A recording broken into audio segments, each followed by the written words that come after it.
Toothpaste in Filipino or Tagalog can be pasimada, toothpaste or kremang pansipilyo.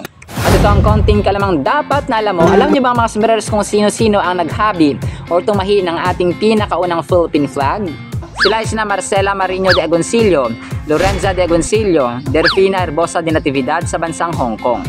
Una itong ibinigay mga kasumbrers sa digmaan noong ika-28 ng Mayo 1898. Ngunit ang pinakaunang formal at opisyal na pagwagayway dito mga kasumbrers ay nangyari syempre sa ating Araw ng Kalayaan, pinakaunang Republika ng Pilipinas noong Hunyo 12, 1878 sa panguna ni Emilio Aguinaldo. At yan ang konting kalamang dapat na alam mo. Mula rito sa Davao del Norte, ito po ang yung hamak na lingkod ko, Sombrero Dennis, na nagsasabing ang buhay ay mas lalo nagiging masaya, mas lalo nagiging puno ng faith, hope, and love pag si Lord Jesus Christ ang ating Panginoon, tagapagligtas at pag-asa. Muli po, maraming salamat mga Sombrero sa sumasama sa journey ng learning, ng wisdom, ng knowledge. See you sa next segment. Pastor Sen pa, alam po. I love you all.